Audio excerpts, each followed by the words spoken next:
میرے جی ساتھیو، اللہ نے مجھے اور آپ کو جو نعمت دی ہے اس کلمے کی، یہ بڑی عظیم نعمت ہے۔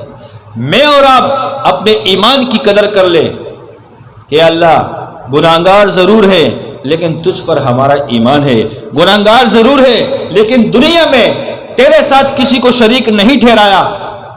کتنی پیاری بات ہے، بے شک گناہگار ہے لیکن یا اللہ تیری ذات میں آج تک کسی کو شریک نہیں ٹھہرایا۔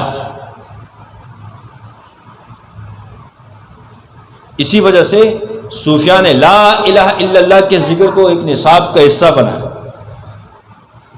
صوفیاء پہ جب اللہ نے کھولا، اسی کلمے کی برکت سے اللہ نے ان کو معرفت دی، اسی کلمے کی برکت سے ان کے لطائف جاری ہوتے ہیں، اسی کلمے کی برکت سے ان کے لطائف کھلتے ہیں، اسی کلمے کی برکت سے اللہ کے ساتھ تعلق بنتا ہے۔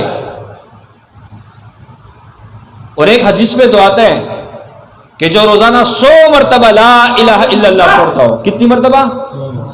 جو بندہ روزانہ 100 مرتبہ لا الہ الا اللہ پڑھتا ہو، اور جب اس کا انتقال ہوگا اس کا چہرہ چودھویں کی چاند کی طرح روشن ہوگا۔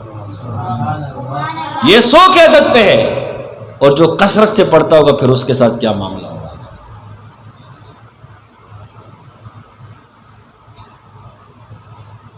یہ کلمہ ایسا ہے کہ یہ ایمان کو تازہ کرتا ہے۔